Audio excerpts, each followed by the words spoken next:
교회를 이야기할 때 이젠 우리가 많이 하는 이야기가 교회는 건물이 아니다 이렇게 이야기합니다. 교회가 건물은 아니지만 이 건물도 참 중요한 것 같아요. 그렇죠? 여러분들이 교회 건물을 사랑해 주시기 바랍니다. 가끔씩 이렇게 와서 앉아도 있고 둘러도 보고 힘들 땐 특히 일부러 시간을 내서 여기 와서 여러분 가만히 앉아 있는 그런 경험들도 좀 가져보시고 은혜가 있거든요. 이렇게 예배 함께 모여서 예배하는 공간에 내가 홀로 나의 문제를 들고 이렇게 와서 앉아 있을 때 하나님께서 또 특별히 주시는 은혜들이 분명히 있습니다. 이제 그럼에도 불구하고 교회는 이런 건물이라기보단 공동체다 이렇게 이야기하죠. 모임, 공동체. 공동체란 어떤 공감대가 있는 사람들의 모임이어서 공동체라고 이제 이야기를 합니다.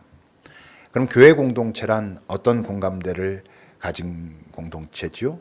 너무나도 당연하게 예수, 하나님의 아들이신 예수 그분이 나를 구원하셨다. 나의 구주이시고 그래서 나의 주님이 되셨다. 주인이 되셨다.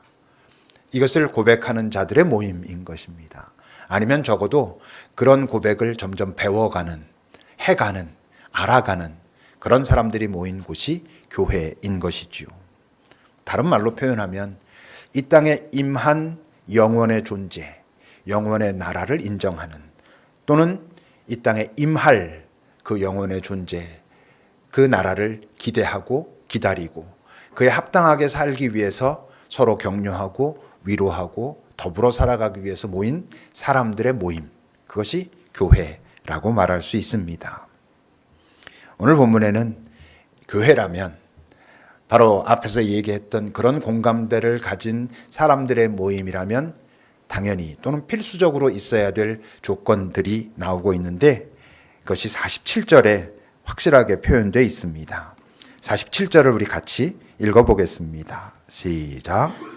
하나님을 찬미하며 또 온 백성에게 칭송을 받으니 주께서 구원받는 사람을 날마다 더하게 하시느라. 거기에 보면 세 가지가 나와 있죠. 첫째는 하나님을 찬미했다. 하나님을 찬양했다라는 이야기가 다른 말로 하면 예배겠죠. 우리가 이미 여러 번 이야기했지만 예배는 은혜 받으려고 드리는 게 아니라 은혜 받은 자들이 드리는 것입니다. 예배는 찬미라고 나와 있는 또 찬양은 경배는 반응인 것이죠. 뭐에 대한 반응? 그분이 나를 구하셨다. 하나님이신 그분이 이 땅에 오셔서 나를 사랑하시고 나에게 생명 없던 나에게 영원의 생명을 허락하셨다라는 것을 아는 자들이 당신이 행한 일을 인하여 내가 감사하고 당신을 찬양합니다. 이것이 예배인 것입니다. 두 번째는 뭐가 나와 있습니까? 또 온 백성에게 칭송을 받았다. 많은 사람들에게, 여기서 온 백성이란 그 공동체 안에 있는 사람들도 포함되고 밖에 있는 사람들까지 포함돼서 서로 칭찬했다 이런 이야기입니다. 다른 말로 하면 이 공동체는 이웃사랑 또는 예수님의 계명으로 말하면 서로 사랑, 그것을 실천했던 그런 공동체였다라는 거겠죠. 왜? 그분이 주님이니까, 그분의 명령이 무엇인지 아니까 이웃을 사랑하고 서로 사랑하는 그런 공동체였다라고 말하고 있습니다. 세 번째는 주께서 구원받는 사람을 날마다 더하게 하셨다. 오늘 성경은 다 그들이 초대교회의 그 멤버들이 주어로 이렇게 쭉 나오고 있는데 맨 마지막 문장 여기만 주님이 주어로 나와서 주님이 그 공동체의 그런 모습들을 보시며 사람들을 거기에 더하셨다. 다른 말로 하면 주님께서 그들이 그런 모습으로 공동체를 지켜가고 세워가는 것을 보시며 그들을 신뢰하시고 당신의 양들을, 백성들을 그 공동체에 맡기셨다. 이렇게 이야기할 수 있습니다. 호감이 있었다는 것이죠. 세상에. 이 세상의 질서가 아닌 방식의 어떤 삶으로도 이 세상 사람들에게 호감을 일으킬 수 있었다. 이런 걸 의미합니다. 우리가 요즘 교회가 전도가 안 된다라고 말하지만 전도가 안 되는 것이 단순히 사람들이 바쁘고 사람들이 더 점점 악해져 가지고 전도가 안 되는 건 아니지 않습니까? 왜 그렇습니까? 교회에 호감이 없는 것이죠. 하나님 나라 어쩌고 저쩌고 예수 사랑 어쩌고 저쩌고 하면서도 그 공동체의 모습을 보면 정말 잘 하나님을 사랑하고 이웃을 사랑하고 서로 사랑하는 그 모습이 보이기보다 다른 것들이 보이니까 호감이 없으니까 사람들은 이 공동체에 더 이상 발을 내디디려고 하지 않는 것이죠. 그렇다면 초대교회가 이런 교회가 될 수 있었던 건, 이제 이런 교회란 우리로 말하면 초대교회의 그 모습은 교회다움이라고 말할 수 있습니다. 도대체 교회답다는 건 어떤 걸까 하는 이야기들이 이제 거기에 나오는데, 큰 명제로 나와 있는 게 42절입니다. 42절을 같이 읽어보겠습니다. 시작.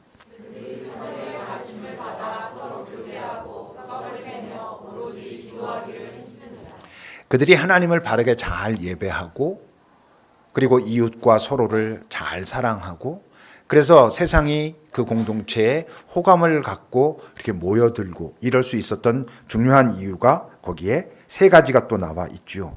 첫째가 뭐예요? 사도의 가르침을 받았다 그랬습니다. 왜 배워야 했을까요? 나름대로 이 사회가 유대 공동체고 대부분의 사람들이 그 말씀에 대해서 충분히 알고 있는 사람임에도 불구하고 배워야 했던 이유는, 그것도 사도들에게 배워야 했던 이유는 뭐겠습니까? 새로운 질서이기 때문에 그렇죠. 어쩌면 이 세상의 지식과 지혜, 경험으로는 사도들보다 더 훨씬 나은 사람들도 많이 있었지만 왜 꼭 사도들에게 그것을 배워야 하냐면 새로운 질서니까. 어떤 새로운 질서? 예수의 질서. 예수 그가 이 땅에 와서 가르쳐 주신 영원의 나라의 질서, 하나님 나라의 질서를 배워야 되니까 그것을 먼저 경험한 사람들이 누구? 사도들에게 이들은 배움을 받았습니다. 지금은 누구에게 배워야 됩니까? 목사라고 말하는 것 때문에 교회가 나빠진 것 같아요. 목사가 잘 가르쳐야 되는 게 맞죠. 목사, 전도사, 말씀을 먼저 뭐 학교에서건 신학교에서 이렇게 배운 사람들이 잘 가르쳐야 되는 게 맞지만, 초대교회에서 했던 사도의 역할을 목사가 할 수는 없는 것입니다. 왜 그럴까요? 일단 사도의 조건이 예수님의 공생애를 함께 했던 사람들이었었거든요. 그의 죽음과 부활을 실제적으로 경험했기 때문에 그게 무엇인지 아는, 그런 성령의 체험을 통해서 그것이 확 해석된 그 사람들이란 말이에요. 목사가 뭐 다른 교인들과 다를 게 뭐 얼마나 있겠습니까? 뭐 몇 년 가서 성경 공부 좀 더 한 거겠죠. 뭐 이것저것 좀 더 공부하고 뭐 시간이나 이런 것들을 좀 더 갖긴 하겠지. 그러나 목사가 가르쳐야 되는 것이 아닙니다. 목사는 사도가 아니기 때문에 그렇습니다. 그렇다면 이 시대에 초대교회는 사도들이 가르쳤다면 이 시대에는 누구로부터 배워야 되겠습니까? 사도들이 가르쳤던 내용들이 있어요. 사도들이 꼭 알려주고 싶었기 때문에 남겨놓은 것이 있어요. 뭐예요? 성경이에요. 성경을 통해서 우리는 배워야 되는 것입니다. 목사들이 성경을 바르게 이해하고 그때 말씀하신 그 말씀을 지금 이 시대에는 무엇이라고 말씀하시고 있는가를 성령의 도움을 받아 잘 해석해가지고 잘 가르치는 게 가장 좋지만, 그것을 목사가 가르친다라고만 하면 많은 부분들의 위험이 발생할 수 있어요. 성경을 통해서 배워야 되는 거예요. 단 성령의 조명을 받은 성경. 그럼 뭐 성경을 통해서 배워야 하면은 뭐 성경 학자들이 가장 잘 가르치겠습니까? 아닙니다. 성령의 인도를 받아 성령의 충만함으로 그 말씀이 지금 여기에서 나에게 우리에게 하시는 말씀으로 들을 줄 아는 그런 사람이나 아니면 그 말씀 자체를 통해서 우리가 배워야 하는 것이죠. 그러니 어떻겠어요? 이 시대에 하나님의 말씀을 제대로 배우는 건 사도들에게 그때 그들이 배웠던 것보다 훨씬 명쾌하지 않아요. 시대에 따라서도 달라질 수도 있어요. 그래서 조심해야 돼요. 우리가 교회에서 이 선포되는 말씀들이 너무 명확한 건 어떻게 생각해 보면 되게 위험한 거예요. 예수가 그리스도라고 하는 그 분명한 명제를 제외한 이 땅에서 벌어지고 있는 많은 일들에 대해서 하나님의 뜻은 1번이야, 2번이야 라고 너무 명확하게 말할 때 우린 조심해야 돼요. 왜? 같은 사건도 거기에 누가 있는지, 어떤 마음이 있는지, 삶의 역사가 무엇인지에 따라서 성령은 다 다르게 말씀하실 수 있어요. 그래서 식별이 중요한 거예요. 조심해야 되고 겸손해야 돼요. 내가 지금 성령의 인도하심을 따라서 지금 우리에게 말씀하시고자 하시는 이 말씀을 내가 제대로 듣고 있는가에 대한 검증이 계속 있어야 되는 거예요. 고민해야 되는 거예요. 그런 고민이 없이 너무 명쾌한 건 여러분 매우 위험해요. 구약 성경도 마찬가지예요. 구약 성경도 신약 성경의 조명을 통해서 다시 봐야 돼요. 많은 교회들이 이제 복에 대한 보통 설교를 할 때 이제 구약 성경을 많이 들어서 합니다. 근데 그 구약 성경이 예수님의 시각으로 다시 해석되지 않으면 이 세상의 어떤 질서와 별로 다를 게 없어요, 여러분. 구약 성경만 그 내용만 놓고 보세요. 무조건 싸움 잘하는 놈들이 이기는 것 같고요. 돈 많고 뭐 재물 많고 동물 많고 그게 다 복이라고 말하고 있어요. 그걸 예수님의 성령의 시각으로 다시 해석하지 않으면 이상해지는 거예요. 너무 구약 설교를 하면서 복에 대한 설교만 하게 될 때 그것도 굉장히 위험할 수 있어요. 그래서 성령의 인도를 받는 하나님의 말씀을 통해서 나 자신을, 이 세상을, 우리를 봐야 제대로 그 교회 다움을 지켜갈 수 있습니다. 그렇기 때문에 거기엔 그 공동체엔 굉장히 중요한 게 하나 있었어요. 43절은 어떻게 이야기하죠? 그들은 두려움이 있었다 그래요. 사람마다 두려워했다 그래요. 이 두려움은 단순히 어떤 무서운 걸 보고 막 벌벌 떨고 공포스럽게 여기는 그런 두려움은 아니에요. 이 두려움의 의미는 어떤 뜻이냐면 신성한 것으로부터 야기되는 두려움이라는 거예요. 이 두려움의 특징을 가장 잘 나타내고 있는 곳이 여기가 아닐까 싶어요. 마태복음 28장 8절입니다. 함께 읽어봅시다. 시작.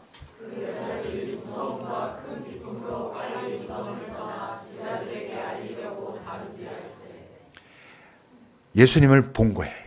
하나님을 만난 거예요. 그때 그 두려움이 있는 거예요. 여러분 생각해 보세요. 우리가 하나님을 만나 그 두려울 거 아니겠어요? 다만 그 두려움은 피하고 싶은 두려움이 아니라 기쁨이 있는, 놀라움이 있는, 감동이 있는 그런 두려움이에요. 여러분 이 두려움이 꼭 필요한 자리가 어디일 것 같아요? 특별히 예배예요. 이 예배에는 바로 이런 두려움이 있어야 돼요. 우리가 신을 만나는 자리잖아요. 여러분 우리가 세상에서도 조금 어려운 사람, 뭐 세상의 질서로만 좀 높은 사람 만났을 때 긴장하고 두려워해요. 근데 신, 하나님, 영원의 존재인 그분을 만나는 거예요. 그분께서 내게 베푸신 일을 감사해서 그분 앞에 나와 당신을 높입니다 하는 자리인 거예요. 근데 여기에 긴장이 없어. 두려움이 없어. 쉬워. 나의 재미와 나의 감정에 따라 막 움직여. 그러면 안 되는 거죠. 예배는 나를 위해서 드리는 게 아니에요. 하나님을 향해서 드리는 거예요. 그러니까 두려움이 있어야 돼요. 그 두려움이 물론 기쁨과 함께하는. 왜 그 기쁨은 있겠어요? 아까도 말한 것처럼 예배는 은혜 받은 자들이 드리는 거거든. 내가 사랑받았구나라는 것을 아는 자들이 드리는 거거든요. 그리고 예배를 드리면서 그것을 점점 더 분명하게 해가는 과정이거든요. 그러니까 여긴 기쁨을 동반한 그 두려움, 다른 말로 우리가 경외심 이런 말 하지요. 그런 것들이 있어야 돼요. 그리고 그 공동체에서 그 사도들과 관련돼서 어떤 일들이 있었다고요? 43절 뒤에 보면 사도들로 말미암아 기사와 표적이 많이 나타났다 그래요. 이 말을 또 이렇게 들으면 목사님들이 다 능력의 종이 돼가지고 막 기도하면 병자들이 팍팍 낫고 막 이러면 참 좋을 것 같습니다만 이 말씀도 마찬가지예요. 사도들로 말미암아 기사와 표적이 이 당시에 많이 나타났다면 지금 이 시대에는 이걸 어떻게 해석해야 될까? 아까 말한 것처럼 사도들의 배움을 우리가 이제는 사도들이 남겨놓은 기록을 통해서 배운다면 사도들로 말미암아서 기적과 표적들이 많이 나타났다면 이 시대에는 어떻게 했을 때? 그 말씀에 따라 살았을 때 이 세상 질서와는 조금 다르지만 이게 가능하겠어? 라고 하지만 이것이 하나님의 말씀이고 이 하나님의 말씀이 오늘 내게 이렇게 말씀하신다는 것을 내가 알겠고 그렇기 때문에 내 생각이랑은 조금 다를지 모르지만 그것을 순종하고 시도했을 때 어떤 표적이 나타난다는 거예요. 기적이 나타난다는 거예요. 그러니 여러분 이 시대에 예수 믿는 자들이 말씀에 따라 살았을 때 이 세상에 보일 수 있는 가장 큰 표적이 뭘 것 같아요? 그게 사랑이에요. 우리는 되는 사랑을 잘해요. 되는 사랑에는 엄청 에너지를 쏟아요. 뭐 자식 사랑, 내가 좋아하는 사람과 상황에 대한 사랑 잘하죠. 근데 정말 귀한 사랑은 그렇게 되는 사랑이 아니에요. 부모의 사랑이 엄청 귀하고 대단하다라고 말하지만 정말로 귀한 사랑은 힘든 사랑인 거예요. 억지로 하는 사랑이에요. 내가 별로 사랑하고 싶지 않은 사람인데, 내가 별로 사랑하고 싶지 않은 상황인데 언뜻 봐서는 밉고 아주 지긋지긋한데 예수께서 나를 사랑하신 그 사랑을 알기 때문에 그 사랑의 방식은 다양할 수 있지만 여전히 주께서 나에게 이 사람을, 이 상황을 사랑하고 섬기라 하시면 제가 하겠습니다 라고 할 때 예수님의 사랑과 힘이 합쳐져서 벌어지는 어떤 그 일이 이 세상에 우리가 말씀으로 살았을 때 보일 수 있는 기적이에요. 그런 사랑은 기적이에요. 부모의 사랑은 기적은 아니에요. 그냥 얼마나 요즘 부모의 사랑도 다양하긴 하지만 이 땅에 우리가 보여주어야 하는 그 사랑은 사랑할 만하지 않을 때 예수님께서 우리를 사랑하신 것 같은 그 사랑을 이 세상에 가서 하는 것. 그게 어려우니까 주님께 구하는 것. 그게 어려우니까 그 사랑을 함께 나눠야 된다라고 하는 사람들끼리 그것을 서로 공유하고 서로 위로하고 격려하면서 해내는 것. 그래야 세상은 놀라는 것이죠. 야, 쟤네들은 어떻게 저런 사랑을 하지? 하는. 쉽지 않지만 쉽지 않기 때문에 우리 힘으로는 할 수 없는 바로 그 사랑이 있어요. 우리가 이 땅에서 보여주어야 할 바로 그 사랑인 것이지요. 그래서 사도의 가르침을 받아서 여러 가지 모습들을 그들은 행했어요.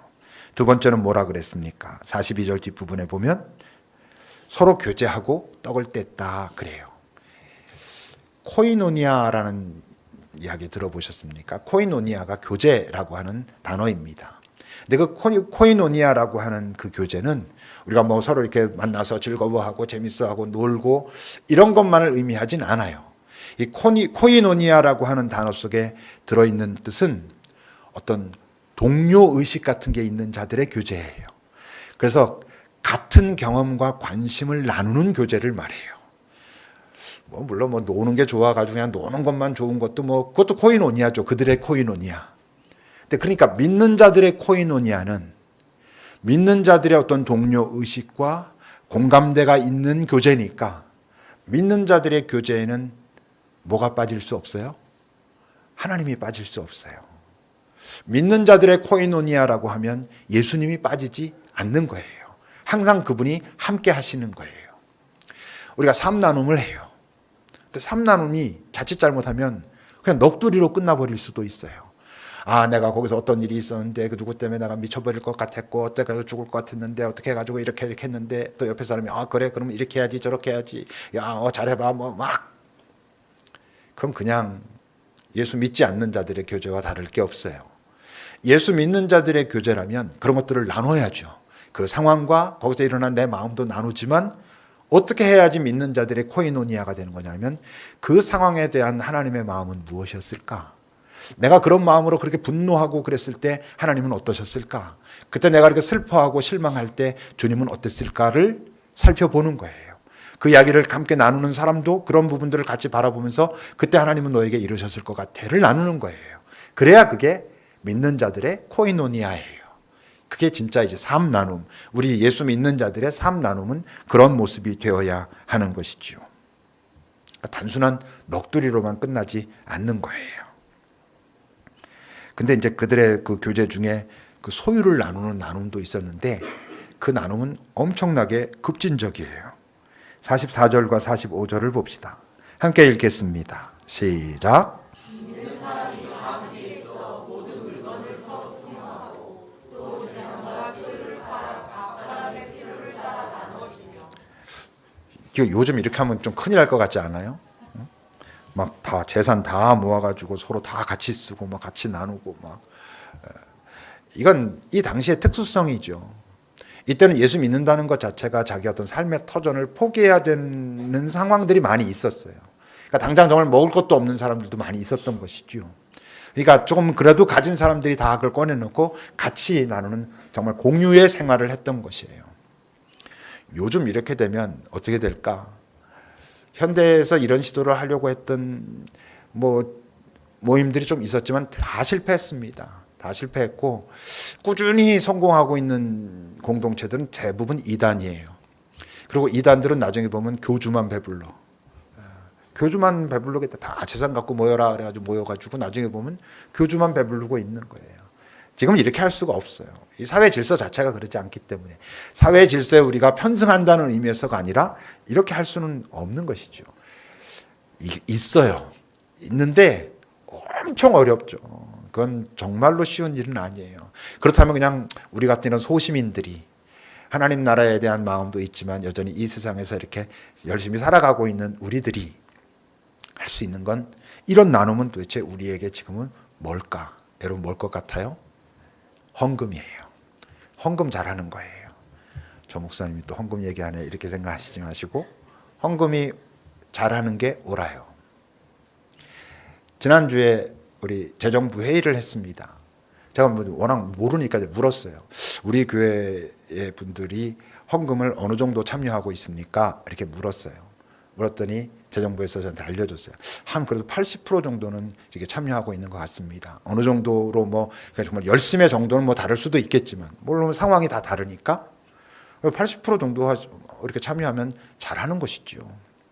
근데 여러분 이 공동체가 자기가 가지고 있는 얻은 어떤 소유를 하나님께서 내게 허락하셨다라는 것을 내가 인정하고 그렇기 때문에 그 일부를 함께 나누고 또 나누지 않고 내가 갖고 있는 그것조차도 하나님께서 내게 맡기셨다라는 것을 인정하기 때문에 겸손하게 소중하게 잘 사용하고 이런 작업들이 여러분 매우 필요한 거예요. 우리가 함께 잘 모아서 잘 사용하는 것은 정말 소중한 일이죠. 며칠 전에 우리 이재근 선교사님한테 이렇게 연락이 왔어요. 목사님 저기 치앙마이 다녀왔습니다. 이렇게 연락이 왔어요. 그래서 아니 치앙마이를 다녀왔다고? 이 양반이 간이 아직도 지금 회복하는 단계인데 많이 좋아지고 있고 그래서 그 자기 사역 현장에 가서 보고도 싶었고 이제 앞으로 어떻게 가야 되나 준비도 해야 되고 그래서 가서 치앙마이 가서 여러 가지 보고 다시 정기 검진 때문에 이렇게 왔대요. 그건 또 제가 야, 난 너 보면 진짜 이게 감동도 있지만 되게 좀 부끄럽고 죄송하고 막 이렇다. 이제 뭐 저는 뭐 훨씬 편하게 하니까. 그랬더니 그 사람이 그래요. 아, 목사님 저기 급익교회에서 그렇게 도와주셔서 제가 이렇게 일어설 수 있었습니다. 그래요. 그게 뭐 단순히 돈만 그런 건 아니죠. 그 사람이 정말 고마운 건 우리가 그렇게 마음을 쏟았기 때문에 그런 일들이 벌어졌다는 걸 알고 그게 그 사람에게 힘이 되는 거예요. 우리가 그렇게 잘 사용하는 건 전 참 중요하다고 생각해요. 얼마 전에 그 다세연 우리가 섬기고 있는 거기 그 연말 마지막 모임이 있었어요. 우리 김영재 목사님 여기 몇 번 오시고 그랬던. 그 양반이 올라가서 그 다세연 이야기하면서 막 울어요. 막 뭐 기도도 부탁하고 이러면서 막 우는 거야. 너무 힘들다는 거지. 옛날에는 하나님 이야기하면 도대체 하나님이 어떤 분이세요? 이랬대요. 애들이 학교 현장에서. 요즘 하나님 얘기하려고 그러면 아 하나님 얘기 듣기 싫어요. 우리 그가 어떤 분이든 상관없어요. 이런다는 거죠. 접근 자체가 안 된대. 너무 지치는 거야. 또 이 청소년이나 이런 애들에 대한 후원이나 지원도 자꾸 끊기는 거지. 그러니까 이제 그 사람이 우리 좀 여러분들 지치지 말고 도와주십시오. 여러분들이 함께 해주시는 것이 그나마 우리가 이것을 버텨갈 수 있는 힘입니다. 그러면서 뭐 막 펑펑 울고 막 그래요. 나중에 자기가 내가 왜 이렇게 울었지 뭐 민망하다고 그럴 만큼 막 그래요. 쉽지 않죠. 여러분 우리가 감당할 수 있는 일들이 있어요. 엄청나게 큰 일이 아니어도 우리가 정말 잘 모아서 정말 성심성의껏 잘 해가야 할 그 일들이 우리 지금 살고 있는 이 현장에 있어요. 초대교회처럼 이 상황은 이땐 이랬으니까 자기가 가진 거 다 꺼내놓고 똑같이 이렇게 나눠서 누구든지 필요한 사람 마음대로 쓰게 할 수 있는 그런 상황은 사실 현실적으로 아니지만 우리가 가지게 된 어떤 부분의 일부를 기꺼이 내놓고 그걸 가지고 이렇게 나눌 수 있다는 건 소중한 일이에요. 전 뭐 당연히 이런 확신이 있어요. 내게 하나님께서 맡겨주신 어떤 것. 여러분 이 세상엔 크게 두 부류의 사람이 있어요. 물질과 관련해서. 한 부류의 사람은 조금 부족한 사람들. 한 부류의 사람은 엄청 부족한 사람들. 남는 사람은 없어요, 여러분. 다 아무리 많이 가진 것 같은 사람도요. 그 사람도 항상 조금 부족해. 그래서 그 조금 부족한 가운데 내가 조금 더 부족할 수 있는 사람을 위해서 기꺼이 내어놔. 내어놔서 그것을 우리가 겸손하게 성실하게 잘 조심스럽게 사용해. 근데 내가 그렇게 내놓은 것 때문에 나는 삶이 망해버렸어. 여러분 이런 법은 없어요. 하나님이 안 계신 거지. 이 세상에 절대로 그런 일은 벌어지지 않아요. 잘 사용하는 그 기쁨이 있어요. 어차피 조금 다 부족해요. 그보다 조금 더 부족해졌는데 내게 채워주시는 그 뭔가가 여러분 있어요. 그걸 경험하며 살아야 됩니다. 그들의 교제에 또 빠지지 않았던 게 있어요. 뭐였죠?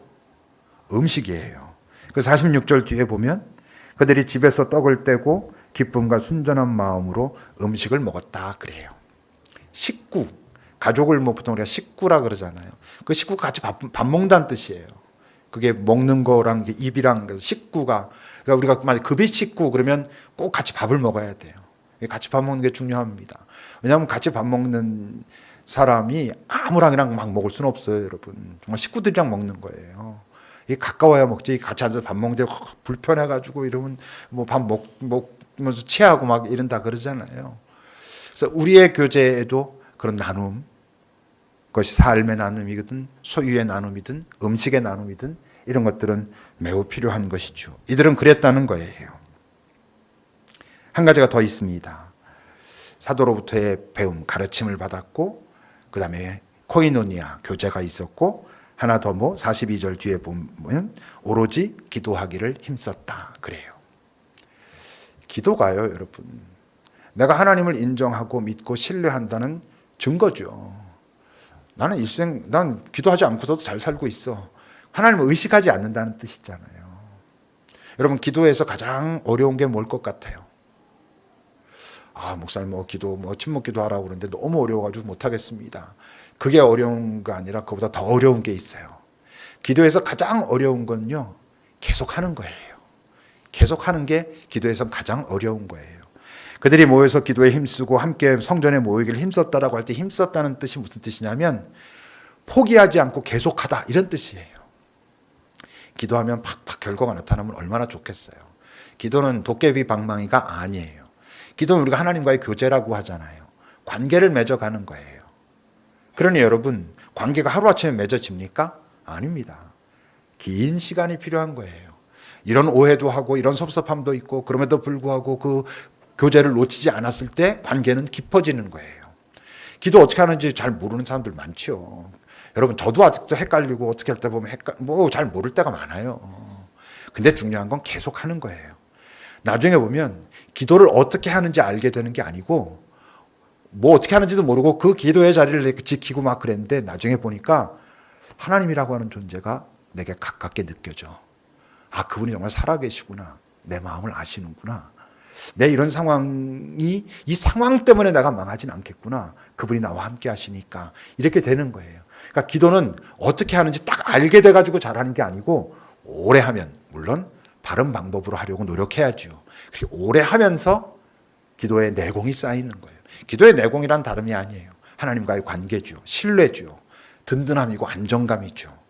이들은 그것을 포기하지 않았다는 거예요. 그걸 계속해서 지속했다라고 말하고 있습니다. 초대교회에 이런 모습들이 있었다는 것이죠. 여러분, 하나님께서 오늘 우리 금익교회를 보시면 어떠실 것 같습니까? 여러분들 생각엔 금익교회를 보시면 하나님 막 한탄하시면서 막 가슴을 치시면서 분노하시면서 막 욕하고 이러시진 않을 것 같아요. 제가 너무 낙관적으로 보는 건지는 모르겠지만 그러시길 바래요. 막 한탄하고 막 정말 너희들 때문에 내가 아주 못 살겠다 막 이러시진 않을 것 같은데, 그렇다고 막 엄청 기뻐하시면서 너희들이 정말 이 시대의 교회의 모델이다 이러실 것 같지도 아직은 않아요. 다시 말하면 우리 공동체를 향한 어떤 하나님의 기대 또는 기다림 이런 게 있는 게 저는 좀 느껴지거든요. 많이 고민을 했습니다. 뭔가 이제 우리에게 하나님께서 우리 공동체 여기까지 이렇게 오게 하셨고 베푸신 은혜가 있고 이제 앞으로 우리가 어떻게 더 잘 성장 또는 우리가 감당해야 될 것들을 잘 감당, 서로 더 잘 사랑하는 게 우리에게 지금 오늘 아니면 내년에 이제 기대하시는 게 뭘까라고 고민하다가 두 가지를 시작해 보려고 해요. 하나는 뭐냐 하면 오늘 본문은 사도의 가르침을 받았다 그랬고 아까 우리가 나눌 땐 말씀을 깊이 배우고 알아야 된다 그랬는데 그래서 성경 공부를 좀 해보려고 해요. 설교는 성경 공부가 아닙니다. 설교는 하나님의 말씀을 설교자가 지금 우리에게 하시는 말씀으로 해석해가지고 전하는 메시지니까. 근데 우리가 지금 생각하고 있는 성경 공부는 말씀 자체에 깊이 들어가는 것. 그래서 뭐 몇 번이나 그동안 말한 것처럼 원문 성경은 이 단어가 어떻게 나온 단어고 그 단어가 그 시대에는 어떤 의미고 그렇다면 우리에게는 이게 어떤 의미로 다가오는 단어일까라고 조금 더 그 성경의 원문에 가까운 공부들을 좀 해보려고 해요. 고민을 많이 했어요. 우리 청년 2부 같은 경우는 팀장들 모임이 있어서 팀장들 모임에서 제가 나누고 지금 하듯이 또 팀 모임에서 이렇게 하고 뭐 청년 1+는 어떻게 하고 2+는 어떻게 하고 제가 막 그래서 설문조사도 해보라고 그러고 막 그랬어요. 뭐 다양한 의견들이 나오는데 그래서 결국 그냥 여러 가지 얘기를 듣고 제 마음대로 결정했어요.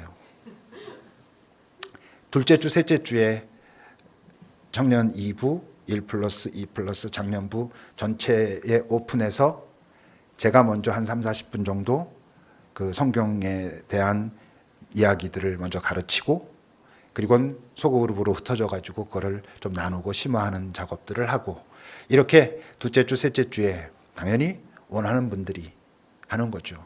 뭐 억지로 할 수는 없을 것 같고 그렇게 할 거고 혹시 아이들 때문에 고민하는 사람들이 있으면 그건 우리 전사님들이 아기들을 케어하는 프로그램을 만들어 가지고 그렇게 할 거예요. 저는 제가 목회를 하면서도 하나님의 말씀을 전하면서도 저는 실제로 목사의 그 권위랄까 목사의 능력에 대해서 그다지 신뢰하지 않아요. 제가 저 자신을 너무 잘 알기 때문에 그래요. 얼마나 내가 헤매고 순간순간 헷갈리고 이러는지 알기 때문에. 그래서 우리가 함께 하나님의 말씀을 같이 저는 잘 그 원래 하나님께서 말씀하시고자 하셨던 내용이 무언가를 같이 고민하는 공동체가 되어야 된다고 생각해요. 그래야 여러분 어떤 사람에 의해서 휘둘리는 게 아니라 하나님의 마음이 이끌어가는 공동체가 될 수 있고 여기서 그 책임으로부터 자유로운 사람은 사실 아무도 없어요. 물론 내년에 그것을 시작하게 될 때 여러 가지 상황과 사정에 따라서 참여하지 못하는 분들이 있을지 모르지만 마음에 그런 사모함은 다 가질 수 있기를 바라요. 그래서 그 공부해가지고 좀 잘 배우고 하나님의 말씀이 이렇구나. 단순히 성경 공부만 하는 게 아니고 성경 공부하는 법도 같이 우리가 얘기 나눌 거예요. 이런 것 이렇게 나누고 어떤 단어들을 어떻게 찾아가고 그것들을 어떻게 관련성을 찾아가고 이런 것들은 또 제가 공부한 어떤 부분들을 여러분들한테 가르치고 그러나 본질적으로는 성경 말씀 자체를 좀 깊이 나누어 보려고 해요. 여러분들의 많은 참여를 바랍니다. 두 번째 하고 싶은 건 교제예요. 이들의 이 코이노니아가 있었죠. 그 코이노니아는 때로 집에서들 모이고들 막 이랬어요. 그리고 음식을 나누고 삶을 나누고 이랬죠. 살짝 진행해 본 적이 있었어요. 우리 청년 플러스들 형제들 모임, 자매들 모임 이래서 잠깐 해본 적이 있었는데 내년에는요. 그 이 교제를 좀 어떻게 해보고 싶냐 하면 각 팀이나 부서에서 적어도 한 달에 한 번 돌아가면서 하기가 어려우면 교회에서든 한 달에 한 번 주일이 아닌 날 모여서 같이 밥을 먹고 삶을 나누고 이런 일들을 좀 시작해보고 싶어요. 뭐 구체적인 건 제가 앞으로 이제 팀장들이랑 같이 모여가지고 나누겠지만 당분간은 제가 그 모임들 모두에 제가 참여하려고 해요. 참여해서 어떻게 우리가 나눔을 해야 될 것인지 좀 같이 고민하고 이런 과정들을 좀 해서 처음엔 좀 낯설겠지만 그런 걸 해보고 싶어요.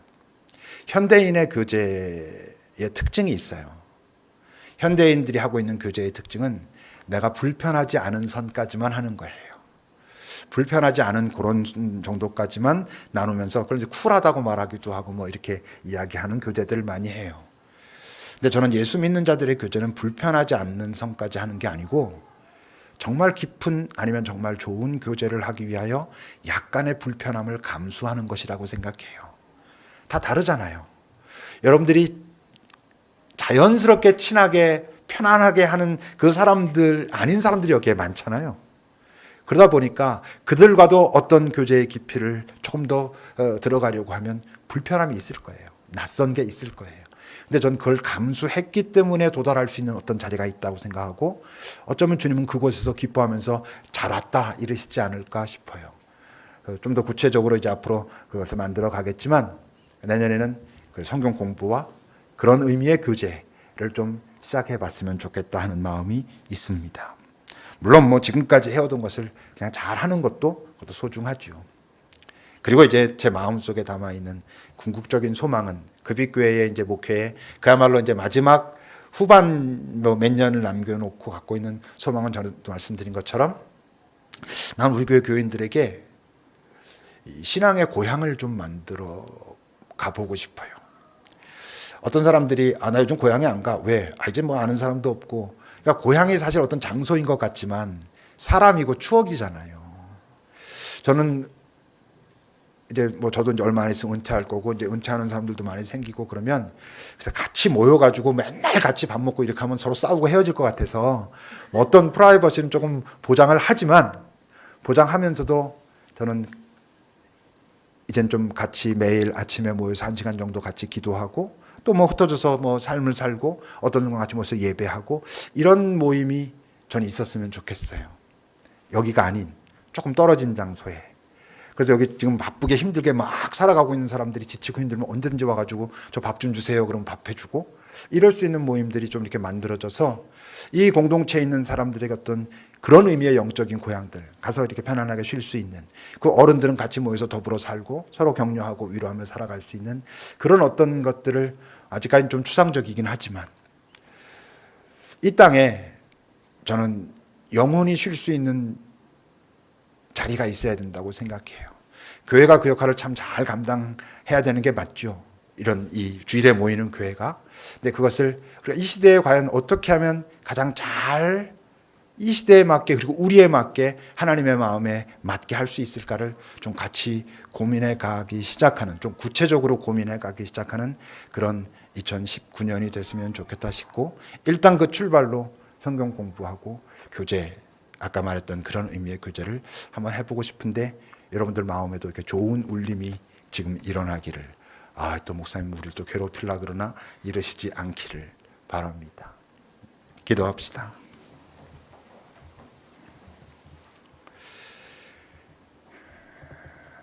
하나님, 정말 이 세상의 어떤 기적보다 지금 내 옆에 이 사람이 있는 것 그 자체가 기적인 것을 우리가 항상 잊지 않게 하옵소서. 이 긴 역사 속에, 이 넓은 세상 속에, 이 수많은 사람들 속에 지금 이 시간 내 옆에 이 사람이 앉아 있다는 것이 얼마나 놀라운 일인지 우리가 잘 기억하게 하옵소서. 하나님께서 만나게 하셔서 만났다는 걸, 하나님께서 만나게 하실 땐 이유가 있다는 걸, 그 이유를 찾아갈수록 우리는 더 잘 사랑할 수 있고 더 기뻐하게 되고 그리고 우리 둘이 만났기 때문에 벌어질 수 있는 평화의 어떤 것들이 또 있다는 것을 우리가 그것을 경험하며 사는 그런 우리들이 되게 하옵소서. 하나님, 우리 급식교회가 아직도 많은 부분들이 부족한 것을 압니다. 그러나 우리가 바른 방향을 향하여 나아갈 수 있도록 서로 마음을 모을 수 있도록 서로 조금 불편하지만 더 좋은 것을 위하여 기꺼이 감당할 수 있도록 함께 잘 나눌 수 있도록 하나님 인도해 주십시오. 하여 우리 공동체가 이 땅에서 온전하진 않아도 하나님 나라의 맛을 이 세상에 보여줄 수 있는, 그래서 언젠가 주께서 정말 우리를 신뢰하심으로 얼마든지 넉넉하게 당신의 사람들을 더하게 되는 그런 건강하고 복된 공동체로 주님 이끌어 주십시오. 예수님의 이름으로 기도합니다. 아멘.